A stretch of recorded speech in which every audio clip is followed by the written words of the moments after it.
West Africa does not move with one rhythm. It moves with many. Some places feel calm and traditional. Some feel loud and unstoppable. Some carry the image of deep culture.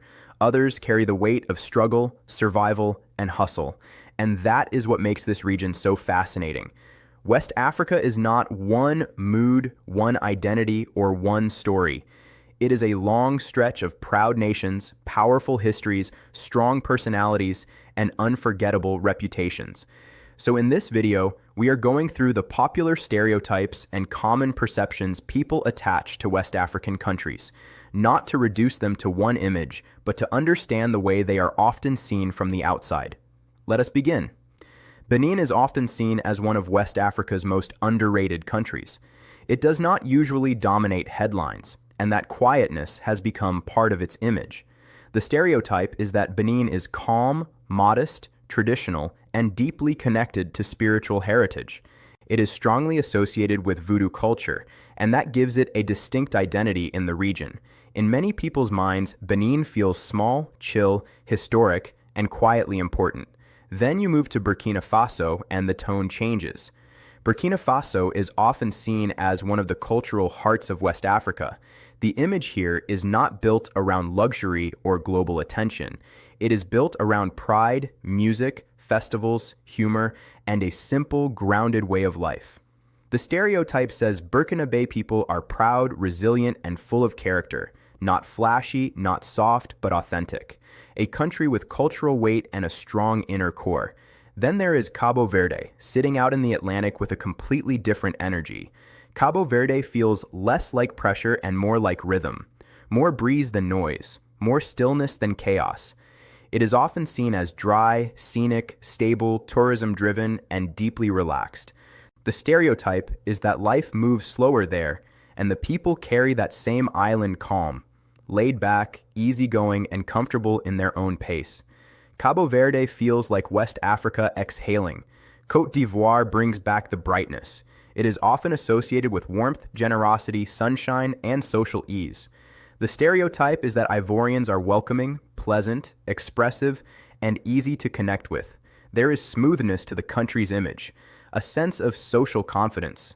Côte d'Ivoire often comes across as one of the more vibrant and naturally outgoing countries in the region, with an identity built around friendliness and presence. The Gambia may be small on the map, but its reputation is larger than its size. It is called the smiling coast of Africa, and that phrase tells you almost everything about the stereotype. The country is often seen as warm, kind, approachable, and naturally hospitable. The Gambia carries the image of a place where people are easy to meet and even easier to like. Small country, big friendliness. And then comes Ghana, a country that often carries the image of politeness, pride, and social structure. Ghanaians are stereotyped as respectful people, quick to say please, strongly tied to family, and deeply influenced by family expectations well into adulthood.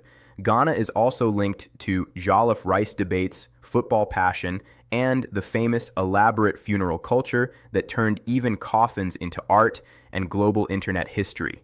The overall image is disciplined, respectful, proud, and culturally alive. Guinea is often seen through a tougher lens. The stereotype focuses on poverty, underdevelopment, and weak infrastructure outside the capital. But that is not the whole picture. Guinea is also associated with strong traditional music, drumming, and festivals. So the country often comes across as a contrast. Hard conditions, but rich culture. Limited infrastructure, but deep rhythm.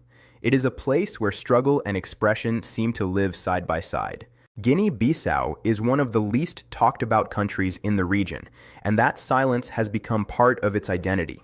It is often seen as quiet, low profile, and rooted in local life.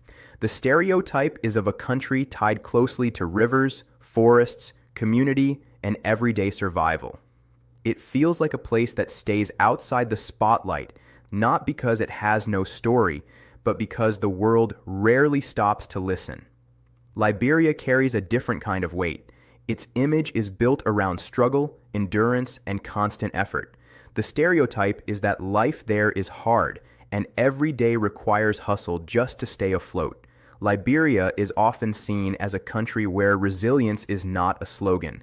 It is a daily routine. And because of its unique historical origin, it also stands apart from much of the region, carrying a distinct identity shaped by return, survival, and pressure. Then there is Mali, and Mali often enters the conversation with prestige, cultural prestige, historical prestige, musical prestige. The stereotype is that Mali represents West African culture at a very high level. It is associated with powerful music traditions, skilled artisans, famous mud architecture, and the legacy of old greatness.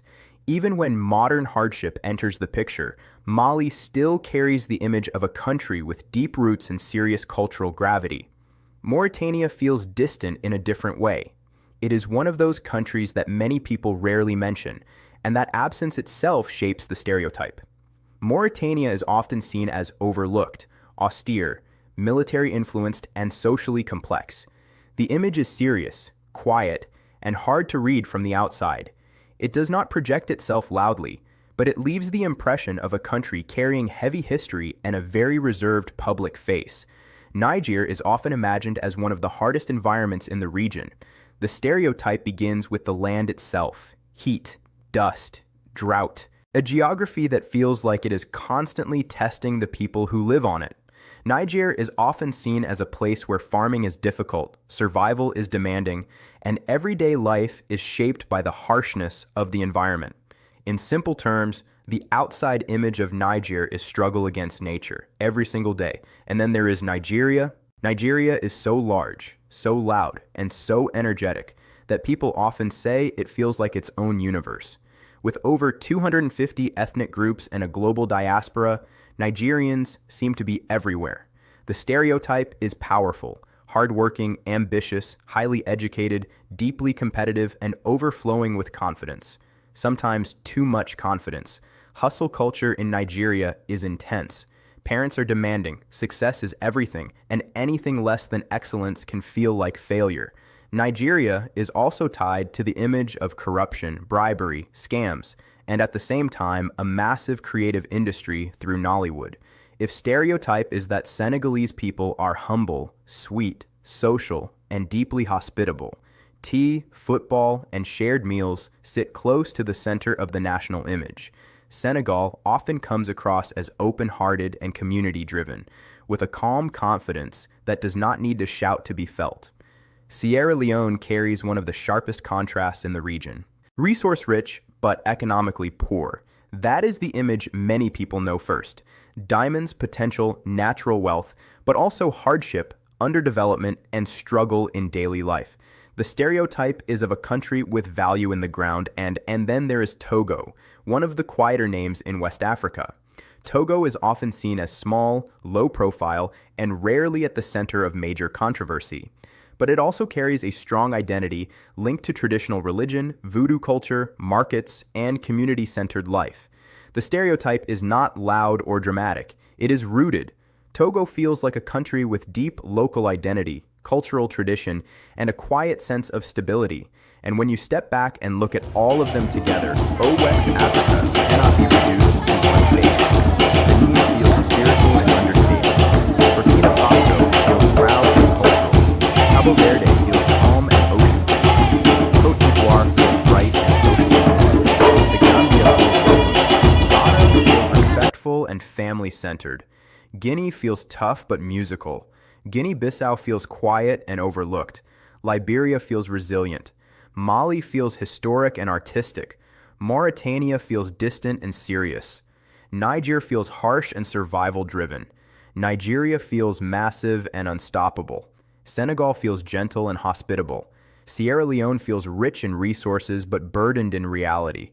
Togo feels rooted and traditional. That is the power of this region, not sameness. Contrast, different tones, different pressures, different pride. Some of these stereotypes are exaggerated, some are unfair, some carry a grain of truth, but together they show why West Africa stands out so strongly in the African story. It is a region of identity, rhythm, memory, and presence. A region where every country feels like it enters the room in a different way, and that is exactly why people keep talking about it.